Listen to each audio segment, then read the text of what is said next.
To welcome you to this webinar here in Hudson River Presbytery, and to welcome folks who are from Hudson River Presbytery, to welcome friends from other places as well, because I know there's some folks joining us from outside of Hudson River. It's good to have you here this evening. My name is Casey Carbone. I am the Director for Congregational Connection here in Hudson River Presbytery, and I resource a number of the committees in Hudson River, including grants and nurturing leadership, and some of those other pieces in our presbytery. And I have the pleasure of introducing to you this evening Reverend Julie Raffety. Reverend Julie is a pastor at the Presbyterian Church of Franklin in New Jersey is a part-time web builder. In 2023, she returned to a passion of designing and developing websites. With her church background, she is committed to specifically focusing on creating functional and modern websites that are priced reasonably for nonprofits. She builds, rebuilds, and updates websites. Julie has a minor in digital media studies from the University of Denver and has occasionally written for Presbyterian Outlook, with one of her articles being linked in the registration as well. So with that being said, Julie, I would like to pass it over to you. Thanks, Casey.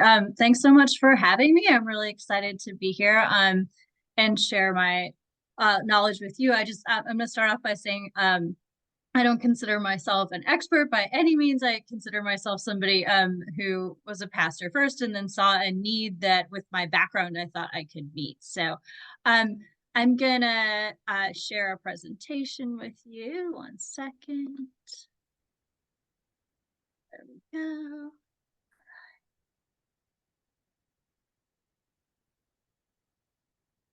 So, I'll share this with Casey so you can share it with you because I have some links on here. But just moving forward, this is my background, and Casey already told you a little bit, so I'm not going to spend too much time here, except to say that some of what I'm doing now, I'm a part-time pastor, and then I build websites with my other 20 hours a week. But I really got started on this actually my last call. The associate pastor there with me, we needed a new website, and we built the website together in WordPress. And so I had done a website semi recently when I came to my call here. And, just as God works, different things kept coming up that kind of affirmed my call. I went to Credo, and I remember sitting on the bus with a pastor, and I was talking to him, and he was talking about how much money he was spending on Microsoft Office products. And I considered this guy to be a really smart person, and I was just horrified. And I said, "You don't know about TechSoup.org?" And he said, "Tech what? Soup?" And so I'll go into that a little bit later. But I started to realize, like, oh, I know some things that maybe some other people don't know, and oh, we need to start sharing resources. And so I did do a kind of what you call like a tech consulting time with the Presbyterian Outlook. I did some articles on tech. And I'll highlight some of what was in that article at the end of the presentation. But then this summer, I hadn't planned on launching a business this summer, but my presbytery, which is Presbytery of the Highlands of New Jersey, started to do a focus on websites, and I thought, now's the time. So I jumped right in, and so I'm just have listed some of the churches there that I've worked with. I have just been so blessed by Casey and actually Jana, who's on here, and other Presbyterian connections, making connections for me. So that's also been really key for me, is kind of expanding and getting to help different churches in different areas of the country through knowing people. So that's been cool too. So Casey asked me to answer the question here, why do we need a website? And there's not one answer to this question, but I'm going to try to answer it a little bit. Oh, just need to highlight there. Okay. So you guys have this on your presentation tonight, that your website is your digital front door. But for the most part, websites are the first contact you get with your visitors. Everybody has one of these, right? And so what's the first thing you do when you are looking for a church somewhere where you are? I mean, I know sometimes I travel, and I, believe it or not, even as a pastor, sometimes I want to go to church on Sunday, right? So you Google like Presbyterian churches near me, okay? And most of the time the website comes up, you click on it.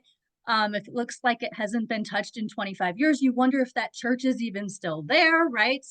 So websites are the first impression that we get many times as visitors or guests. And so that's why I just said it. You might Google it, and then it comes up.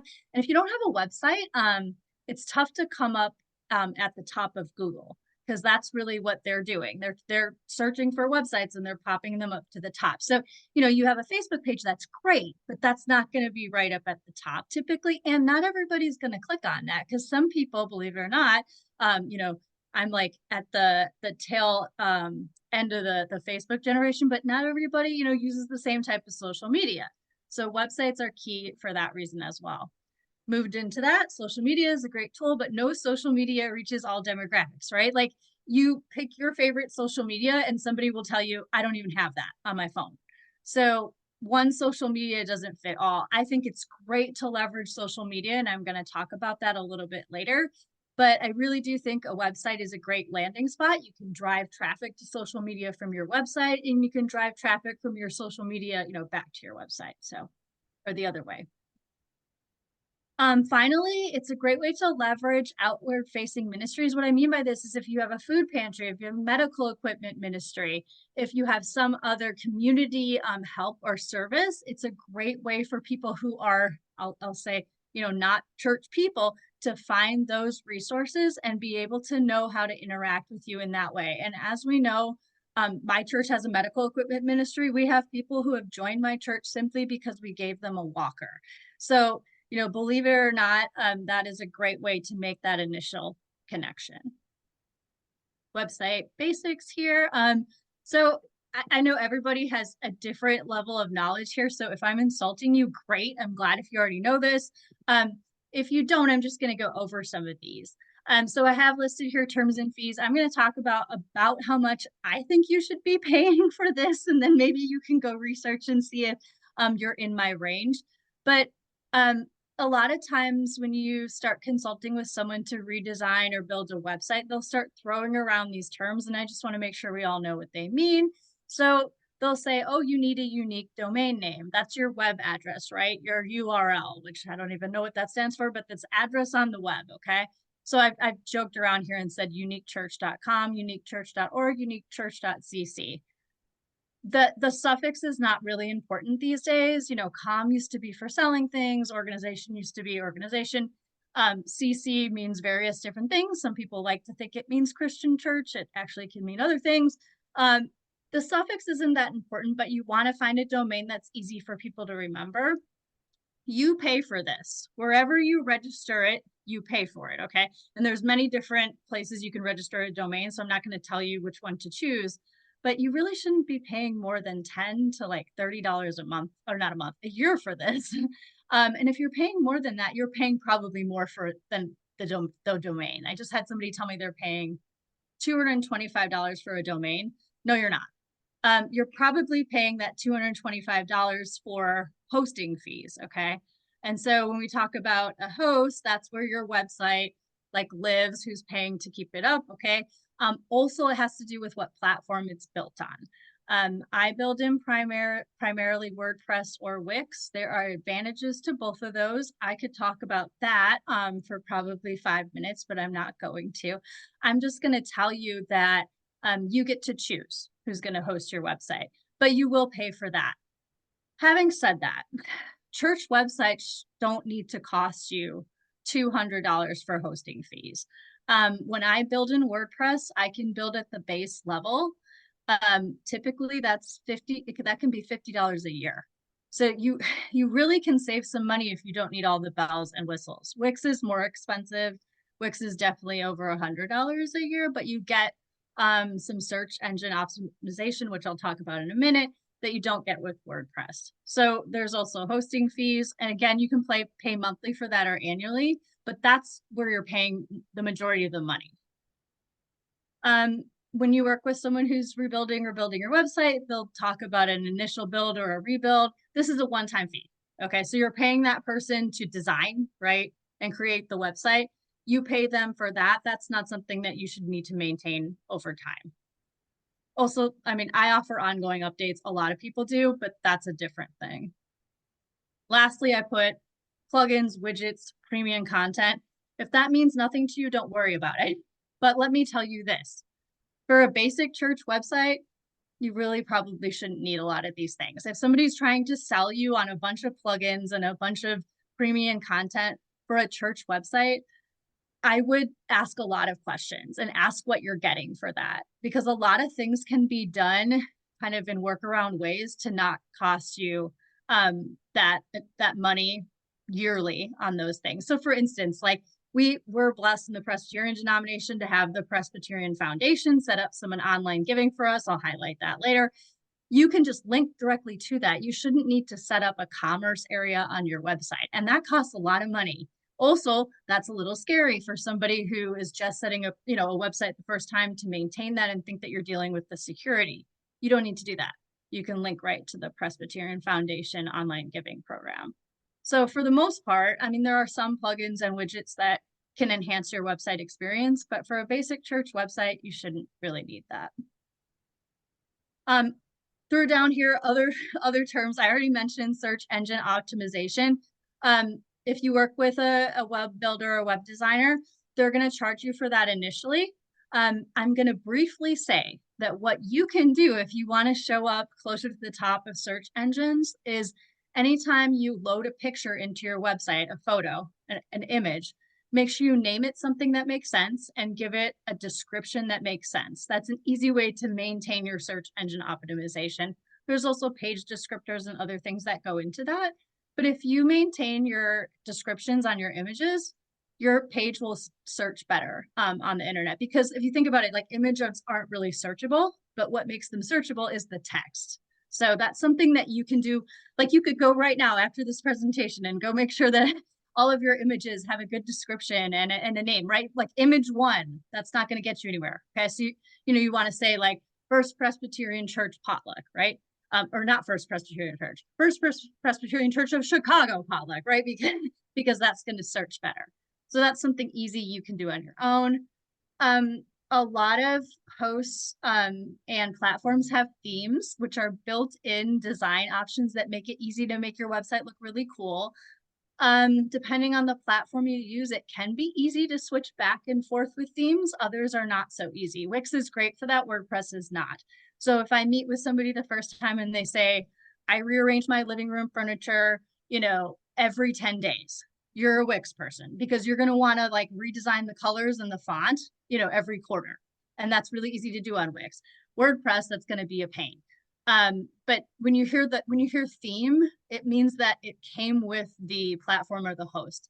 If you start to hear the word custom, okay, that means that whoever you're working with as the web designer or the web developer, they designed the way that your web page looks, okay, and they did it. And that can be great, but just know that it's going to be a little bit harder for you to just maybe change the color scheme going forward. HTML. This is my college me talking as hypertext markup language. That is don't worry about it too much, but that is the language that websites are built in. So if you heard somebody, I don't know why they would say that, but they might say, I need to go behind the scenes and code this in HTML. That's what they mean.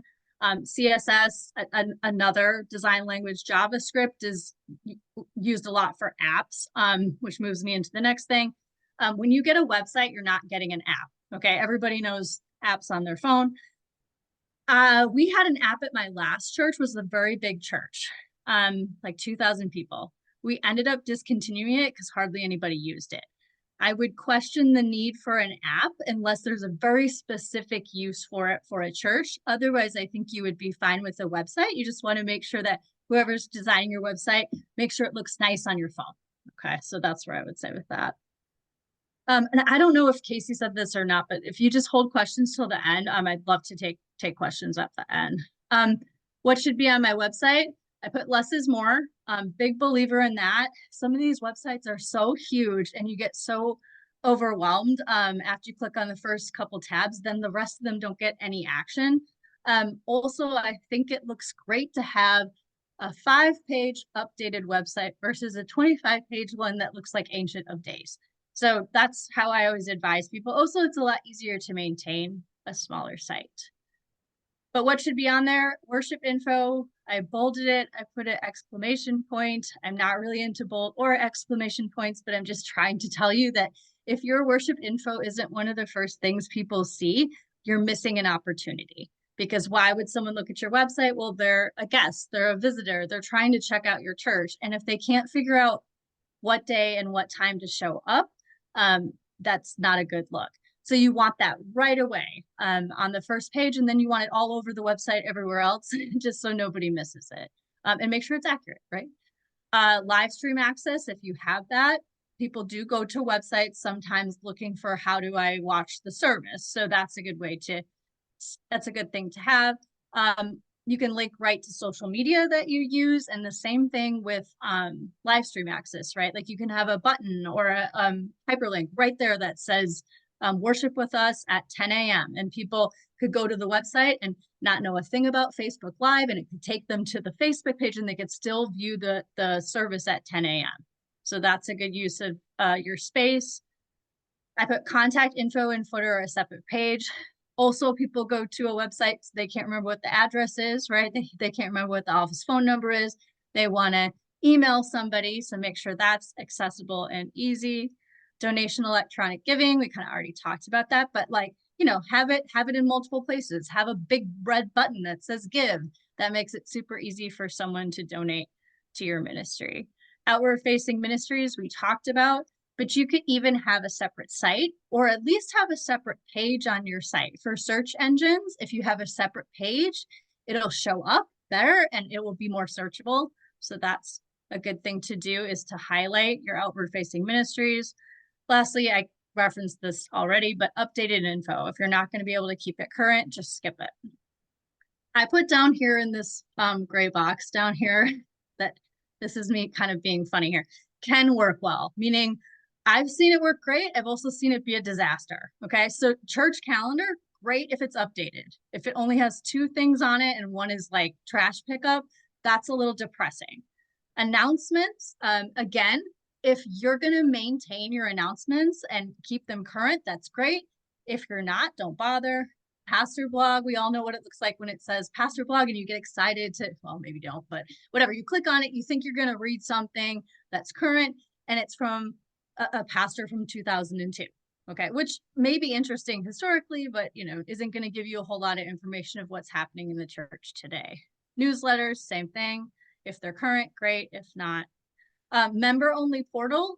If your members want to use your website for storing files or prayer requests, confidential prayer requests, you can have a member only login. It's real easy to create.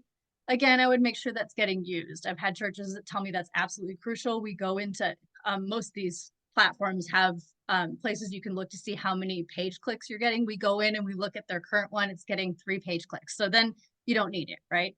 And then photos. A photo gallery is nice, but if it has photos from the ancient times, it's probably not worth keeping. Social media, basics and social media integration. A lot of this is going to be, I think, pretty straightforward stuff, so I'll breeze through it. Make sure your worship info and contact info is visible on your social media. This is my pet peeve. If I go to your Facebook page and I cannot find what day and time your congregation worships, I think you are missing the opportunity on Facebook. So make sure it's like in your description, right? Or it's in the banner photo across the top. You would be so surprised. I've worked with so many churches and I just go on their Facebook page and I'm like, what if I only went on your Facebook page? I wouldn't know when to worship. So make sure that is visible. Same with Instagram, right? Anywhere, YouTube, whatever. Images that match the resolution. I'll go over this quickly, but Canva is a great program for that, to get really nice looking images. Update it or get rid of it. We talked about that. But a good idea here is before you get rid of your Instagram page that you never use, on Sunday morning, maybe say, does anybody have Instagram on their phone? Now you just trick them, right? They raise their hand. And then you can say, hey, would you like to maintain our Instagram page, right? They already use it. So you know that they know how to do it.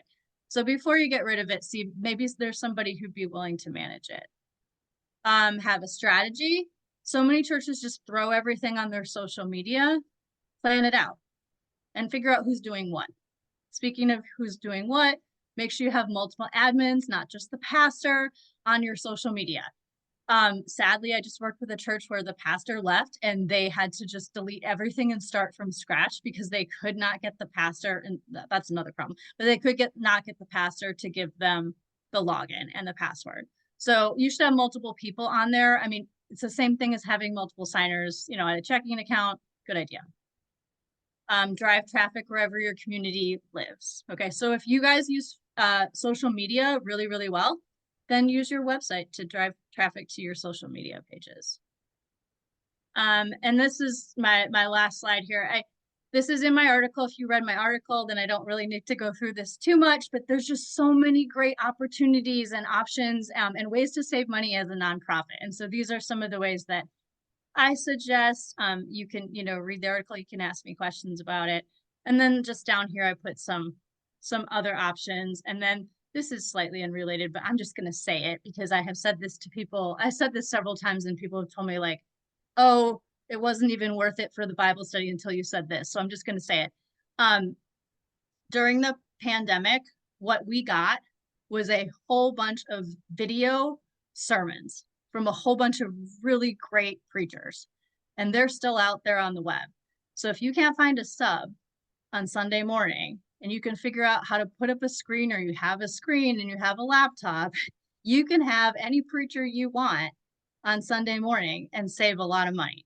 And so that's my suggestion. My church is really small, and sometimes when I'm gone, they, you know, they don't have the money, or they can't find somebody to sub on Sundays. And we do that all the time. We even use virtual me from like 7 years ago. We travel back through time and they watch the video of me from Illinois and they get to see me when I was much younger and more beautiful. And so, you know, if you have saved sermons from another church, but also like if you're, you know, you have colleagues that you know. So I said that one time in a seminar and somebody said, I never thought of that. So, you know, we just need to leverage technology and help each other. And that's what I'm trying to do. So I hope that this helped you do that a little bit tonight.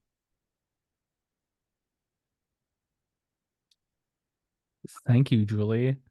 I think, yeah, if before I add my piece, I think I'll let it, if there are any questions for folks from folks, and of course, we'll do this as well, that um the slides and the recording, I'll send that out as well, so folks have access to that. So if you want to raise your either virtual hand or your physical hand, we could start with that. But actually, Julie, if you don't mind me asking a question, yeah, for you, um, you know, I remember a church I served.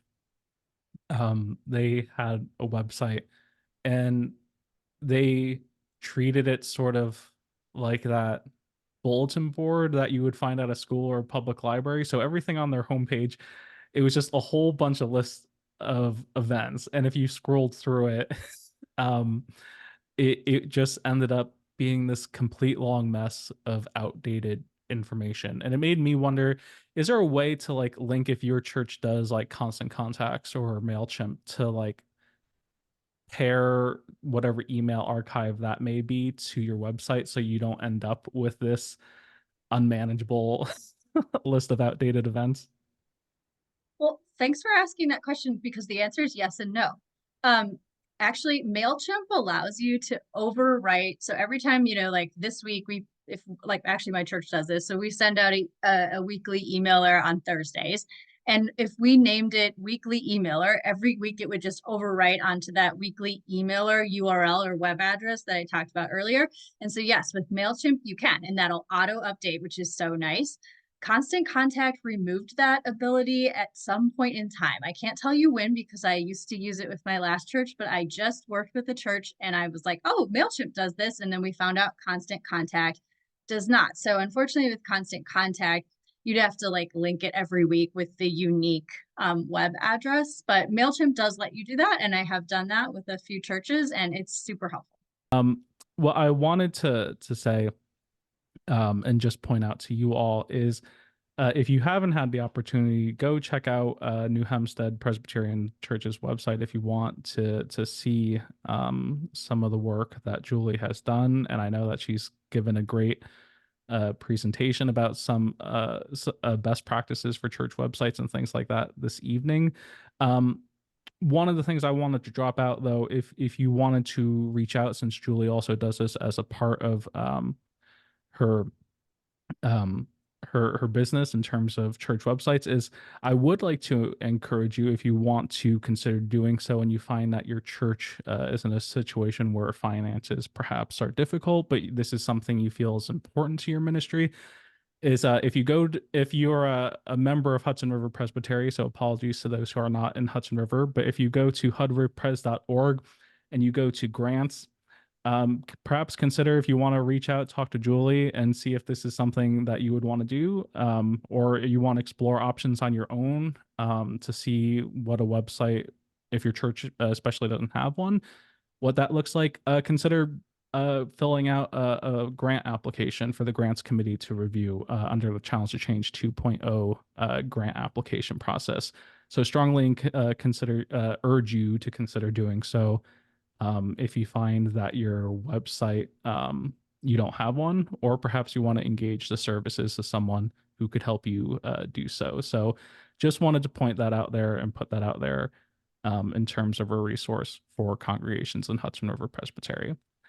And I saw one last question from Denise Rodman in the chat, who wanted to just ask about best practices surrounding weekly uh, e-newsletters. So I don't know if you are able to speak to that at all. I can a little bit. I think it's actually sort of similar to like a homepage on a website. So you want like a good header, right? Every week it pops up, they expect it. You want to also, like in MailChimp and Constant Contact, you can say who it's from. So you just be as descriptive as possible. And also I would caution you, this stuff ends up in people's spam all the time. So you may find yourself having to delete and re-add people quite a bit before they figure out that it's like popping into their spam and pull it back. But I would say the same thing. Keep it concise as much as you can. I know we do a recap of our worship each week with a link to the video of the service. Some churches put the bulletin in for the next week. You have a calendar is great to have, a snapshot, and then just like a website. At the bottom, people are expecting all the contact information. So make sure you have that in the bottom of the weekly emailer.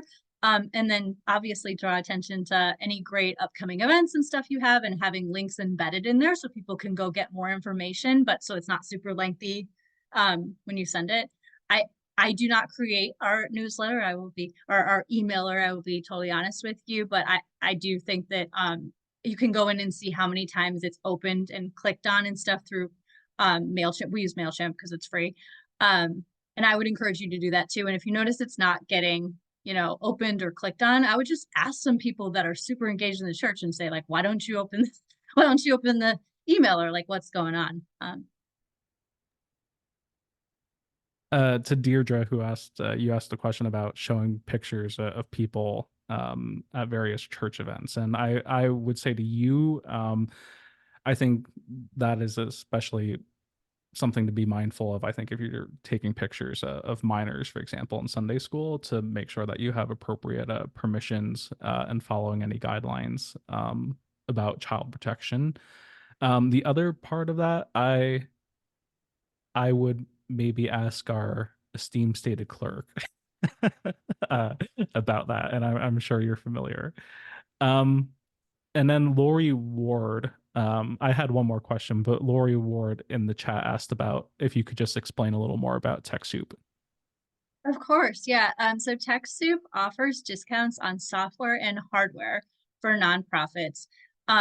You may get a bit of a headache, like Gordon was mentioning, in the sign up process, because they do ask for proof of your nonprofit status, which, as we know, we have a group tax exemption. But actually, I didn't have an issue with them. It only took like their 10-day thing to get back to me. But anyway, once you apply, you can download all sorts of software, and it's majorly discounted. Like, I think this was a couple years ago, but we got our Microsoft Office license through them, and I want to say it was $25 for 8 users for all Office products, which, like, you cannot beat that. And I haven't updated it, like, I still have that same version on, and I have two, computers and I use both. We also use it, my church uses it for QuickBooks. We use QuickBooks Online. And again, you cannot beat their price. I want to say it's like, it's under $100 for a yearly license for QuickBooks Online. They have all sorts of stuff though, and they have discounted Zoom licenses as well. If you use Zoom, it's not the best discount for Zoom, but they do have a discounted Zoom license. Although we don't use Zoom because I use Google Suite, so we get a free Google Meet license, through Google Suite. But anyway, and if you want to buy a computer, they have all sorts of hardware discounts on there too. So I would just say this, if you're ever going to buy anything, software or hardware, look there first. And if you needed any help, because sometimes places ask, places like TechSoup or Canva will ask for letters just verifying your status. Sometimes on occasions, I know that they've asked for churches in our presbytery. That again would be something, at least in HRP, you could reach out to Susan DeGeorge, who's the stated clerk, and she would be happy to write that letter for you. Yes, Steve, Google Suite for email addresses as well. So if you want to use uniquechurch.com, you can sign up for Google Suite and say that's your domain. And as long as they can verify that you own the domain uniquechurch.com, all your addresses can be steve@uniquechurch.com. So you don't have to have at gmail.com, which is not the worst thing in the world. I mean, Gmail's great. But if you're looking to get all of your church addresses to match up and look professional, Google Suite allows for that. I will say, when you do a website, when you buy a website with Wix or WordPress, they offer that as well, but you have to pay for it. With Google Suite, it's free. I would say I've had experience setting up the Google Suite, and that was pretty easy compared to when I had to do it with a Microsoft Office, or the Office version, and that was a little more complicated. But the last question I had, Julie, if you don't mind, is what do you think the balance for a website is between too much and too little information? And I guess what I mean by that is, sometimes, like you said, you sometimes see a website that's just overflowing with information and some of it is outdated. But sometimes I visited a website that was just one page and it had barely any information, or it was very hard to find information. And I don't know if there is an ideal balance, because I'm sure it depends on the church's context. But I guess, what would your thoughts be on that? So I'm still learning, but what I have learned is churches that say like we're super small, they worship maybe 20, 30, they'll say we don't have a lot going on. That I try to like aim for 5 pages or less. I usually end up doing like 4 pages, no matter what, just because, like you said, I think it kind of sends the wrong message to just have everything on one page. Not to mention it doesn't search as well for a search engine. So I think the smallest website I've done is 5 pages total. Yeah, it was a homepage and 4 pages, and it was they said they were a really small church, but they actually, they did have things going on and things that they needed to let the community know about. I would say, I mean, this is so relative because the Presbyterian church, but if you're a medium-sized church, meaning like you maybe have 100 people on the rolls, but you worship, I don't know, 50 to 60, and you have a good amount going on, maybe 5 to 8. If you consider yourself a big church, or you just want a bigger website, 8 to 12. Once you get past 12 pages, unless they're really dedicated, I don't know who's spending that much time on that. But that's kind of what I've been learning and doing. But again, it varies. Steve, I see your question in the chat, and I think I understand, but I'm not sure if you wanted to, if you could expand on that. Sure. I was just looking back at your. Thank you, Julie, for everything. Good points. You didn't list some other things that I often see on church websites, like our staff, which is not something we have at the moment, and then like our mission, or our beliefs. Are those things, or do you have an opinion on? Is that a must do? Is that what people are looking for, or optional, or what? They shouldn't change that often, right? Yeah. So some churches will do that on an about page, like staff or mission. I do think having like one extra page that tells more about your church than just the homepage is great. And, our staff or mission could go on that. I've also worked with a lot of churches where those are separate pages. So it just depends. Again, with the staff, it's a question of maintenance, but it doesn't change that often. And like my goal, I didn't say this, but my goal is to build a website that, anybody can update, really anybody. And so it actually like makes me feel like I've failed if people are calling me and asking me for all sorts of help, which hasn't really happened yet, but that would make me feel bad. And so I would hope that anybody that I leave a website with would have the ability to swap out a picture and a name, a photo and a name. If they didn't, I would have felt like I didn't do my job, because I always include training with any website build or rebuild that I do, that often includes a video just like this where I record it and I show you how to do everything. And so even if you forget, you can go back. But yeah, I think having your staff on there is great. It's not, you don't need to, but many churches do. Mission as well. Beliefs, up to you. If you list that you're a Presbyterian PCUSA church, and you have links to the PCUSA, and you really fall under that well, again, up to you there. There's a lot of stuff, history, beliefs, mission, ministries, staff, right? Now I just gave you 5 pages. So, there's a lot of things to consider. I think all of those are great, but all churches don't need all of those. So. Thank you. Thank you. Were there any other questions this evening? If not, I'm going to remind you once again, if you would like to reach out to Julie, or if you want to explore more about a website in your own church, rebuilding it or revamping it or creating a new one, and you find that your church needs help doing so, again, encourage you to visit the grants section on the Hudson River Presbytery website, because that's what we have grants for. So encourage you to do so, and would like to thank Julie once again for joining us this evening, and thanking her for her presentation. So thank you, Julie, and would wish you all a good evening. And if you want to reach out to me for any questions, or I'll be sending out these slides as well for you all to have access to, as well as the video recording. So just want to thank you all for joining us this evening. Thank you for having me. This is great. Thank you both.